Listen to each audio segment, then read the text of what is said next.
Shalom saudaraku, selamat hari Minggu. Ini hari Minggu saudaraku, jangan lupa untuk datang ibadah di gereja lokalmu masing-masing. Ya, saudaraku, betapa tidak mudahnya mempercayai Allah. Mempercayai pribadi Allah dan kita menyandarkan kepala kita kepada pundak Allah lalu berkata, "Aku percaya kepadamu Tuhan." Itu tidak mudah loh. Kenapa saya ngomong ini tidak mudah? Karena Tuhan itu tidak kelihatan. Sedangkan masalah hidup yang kita hadapi itu ada di depan mata kita, saudaraku. Seakan-akan tidak ada hubungannya antara masalah hidup yang kita hadapi dengan Tuhan yang tidak kelihatan. Ini tidak ada sambungan relasinya. Itu yang membuat kita seringkali tidak bisa trust Him, mempercayai Dia utuh dan berkualitas. Betul, kita diperhadapkan dengan persoalan hidup dan kita juga diperhadapkan dengan Tuhan yang tidak terlihat. Dan kita harus bisa mengatakan di dalam diri kita, aku percaya kepada Tuhan. Itu sesuatu yang membuat jembatan yang sangat sulit kalau saya katakan. Tetapi pada pagi hari ini, saya mau mengajak kepada kita semua menerjemahkan kepercayaan kita kepada Tuhan itu secara perfect dan sempurna. Betul saudaraku? Dan memang karena kita memang dari dulu adalah orang beragama yang percaya kepada Tuhan, kita pasti diajar untuk bergantung dan percaya kepada Tuhan.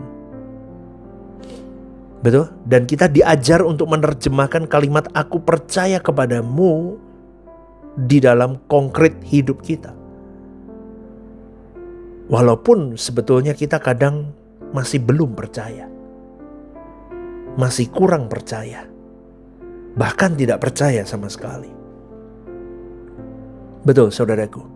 Puluhan tahun kita jadi Kristen, kita diajak untuk menerjemahkan dalam hari hidup kita, kelakuan kita, untuk kita bisa mengaplikasikan kalimat aku percaya padamu Tuhan secara benar, secara berkualitas.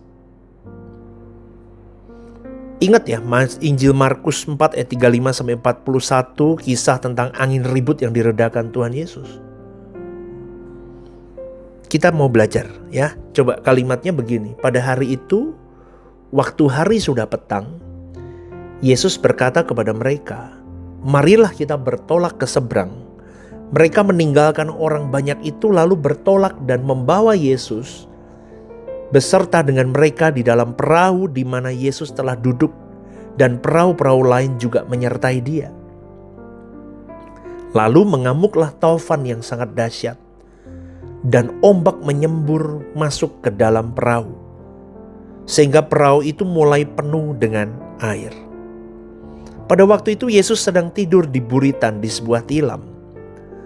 Maka murid-muridnya membangunkan Dia dan berkata kepadanya, Guru, engkau tidak peduli kalau kita binasa.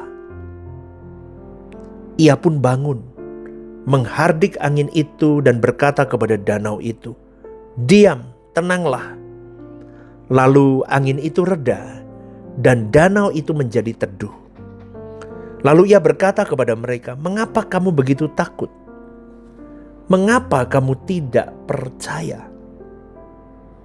Mereka menjadi sangat takut dan berkata kepada seorang dan yang lain, siapa gerangan orang ini? Sehingga angin dan danau pun taat kepadanya. Itu firman Tuhan di dalam Markus 4 ayat 35-41, saudaraku. Kalau kita pelajari geografis dari Danau Galilea, secara karakteristik danau ini adalah angin badai yang bisa datang tanpa diprediksi. Itu sering terjadi di situ. Itulah kira-kira catatan yang ada di dalam arkeologi Alkitab itu tentang danau ini. Sering angin berputar di situ. Dan ini mirip dengan keadaan hidupmu dan hidupku yang setiap saat, saudaraku. tiba-tiba bisa menghadapi persoalan tanpa kita tahu. Betul ya? Badai kehidupan, taufan kehidupan yang dahsyat itu seringkali mengakibatkan ombak menyembur masuk dalam perahu kehidupanmu dan kehidupanku. Tanpa bisa kita prediksi, tanpa kita duga, tidak pernah terpikir dalam diri kita. Tapi itu terjadi. Maka saudaraku yang terkasih, kehidupan seperti ini adalah kehidupan yang mencemaskan sebetulnya. Dan di antara kita pasti ada yang sedang menghadapi kesulitan yang mengancam juga. Ketika kau mendengarkan renungan ini, mungkin kau berkata di dalam hatimu, ini aku pastor. Aku sedang menghadapi kesulitan hidup yang mengancam jiwaku. Sampai-sampai itu mengganggu semua pikiran perasaanku. Bahkan seakan-akan kesehatanku pun terganggu karena masalah yang sulit ini. Baik itu ekonomi mungkin, atau bisnis di masa sulit hari-hari ini, saudaraku.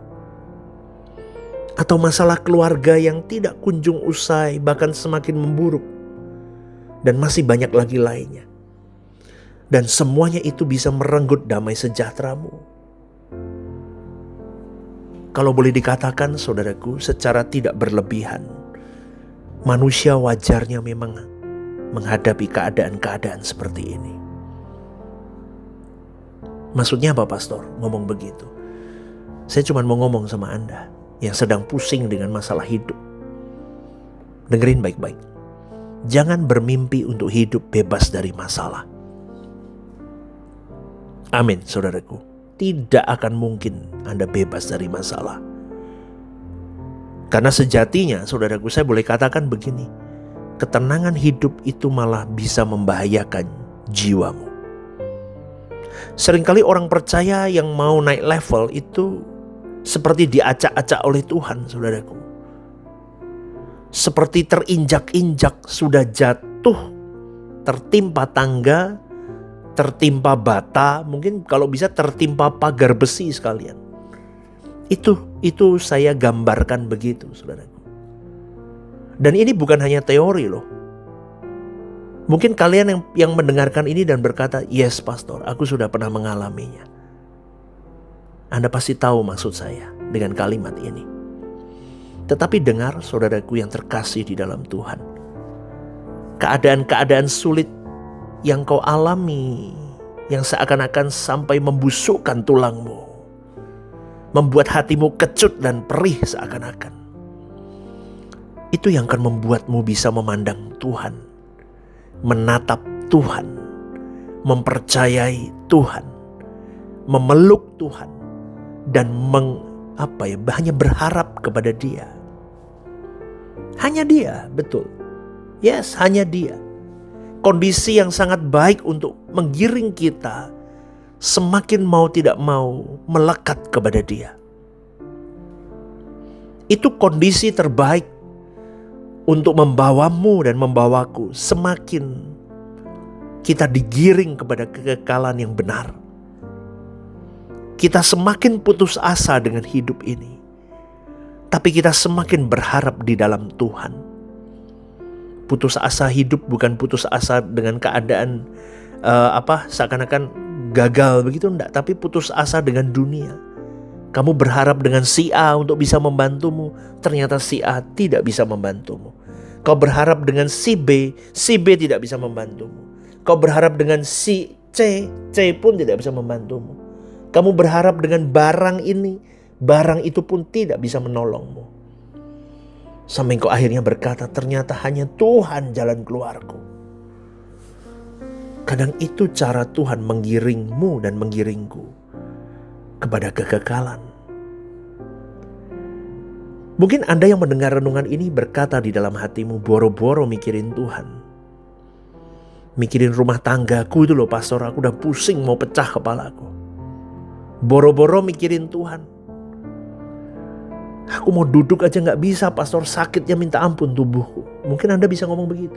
Boro-boro mikirin Tuhan. Besok aku makan apa aja aku gak tahu pastor. Betul? Sambil kau membayangkan bahwa enaknya tanpa masalah hidup. Mungkin Anda begitu loh. Dulu saya begitu. Saudaraku, dengan kasih, saya mau mengingatkan, justru yang berat itu yang bisa membuat kita semakin cepat menemui Tuhan. Amin. Masalah-masalah yang pelik, yang berat, yang menghujam dirimu dan diriku, itulah yang membuatmu dan membuatku semakin cepat ke Tuhan. Amin. Beratnya hidup bukan pada masalah-masalah yang kita hadapi sebetulnya, melainkan ketika Tuhan mau meremukkan manusia dagingmu, meremukkan egomu, meremukkan keinginan-keinginan duniawimu, meremukkan semua fokus egosentrismu. Batu bisa mudah dihancurkan, tapi watak dan karakter tidak mudah dipatahkan. Jadi ketika Tuhan mengizinkan ada badai-badai kehidupan menghampirimu, hal itu mendatangkan berkat kekal, berkat abadi bagi dirimu. Yang dulunya sombong, akhirnya tahu diri.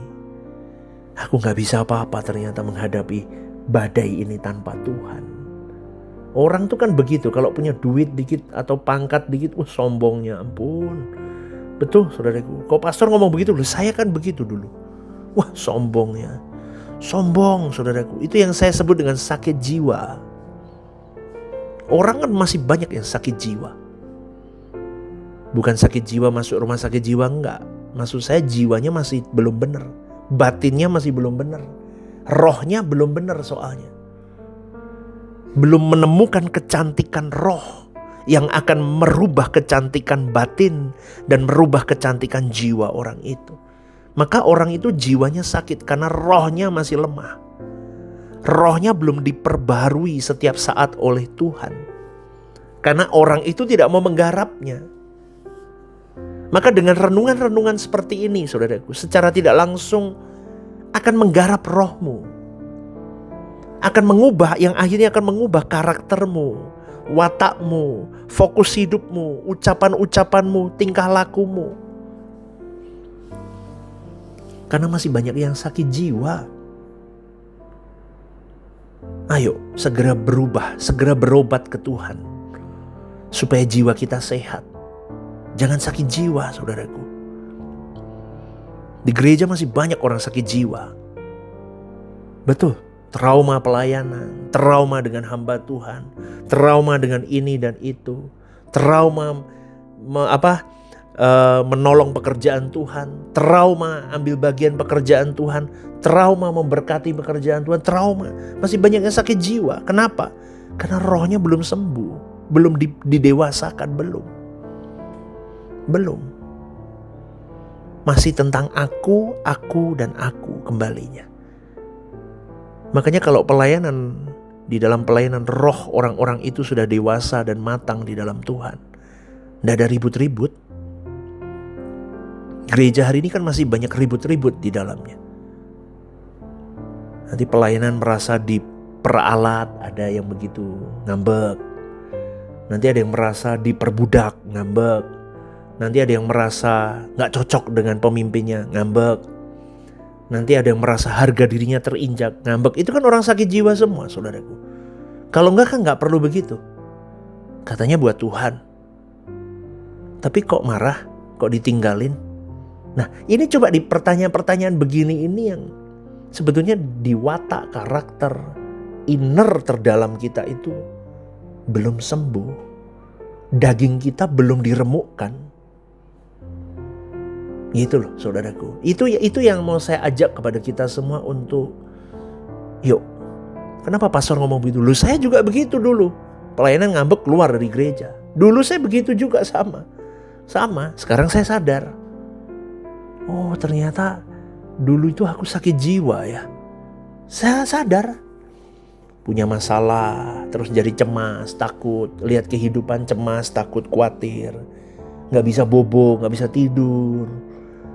Ruangannya udah enak, AC-nya udah dingin, udah dibuat gelap, dikasih lagu relaksasi, udah doa tapi masih pegang terus, nggak serahin ke Tuhan, nggak bisa bobok tetap, bingung, asam lambung naik, akhirnya minum obat tidur pun masih gak bisa tidur. Pergi ke dokter, pergi cari ketemunya stres, depresi akut terus akhirnya terhilang, saudaraku. Ngerti gak, saudaraku? Saya ngomong begini supaya Anda dan saya kembali. Ayo, temukan restmu di hadapan Tuhan. Ya, percayalah Tuhan itu ada. Letakkan kekhawatiranmu, letakkan kepalamu ke bahu Tuhan. I trust in you, Lord. Aku percaya. Mulai hari ini aku mau fokus hanya memperbaiki hubunganku denganmu. Aku mau memperbaiki cara pandang hidupku. Aku mau memperbaiki siapa aku di hadapanmu, di hadapan orang-orang di sekitarku. Ayo benahi. Ingat saudaraku, Tuhan mengendalikan dan mengontrol segala sesuatu. Tuhan itu lebih besar dari yang kau bayangkan. Tuhan lebih besar dari apa yang kau duga. Allah lebih dahsyat dari apa yang kau perkirakan. Maka mulai hari ini, hormati Dia, hargai penyertaannya, peluk Dia kuat-kuat, dan remukkan daging kita. Hari lepas hari, kenakan Kristus dalam hidupmu dan hidupku. Selamat hari Minggu, selamat yang melayani, selamat beribadah teman-teman semua. Temukan suara Allah dalam hidupmu hari ini. Ya, Rehoboth Semarang, One Vision, One Heart for Harvesting. Tuhan memberkati.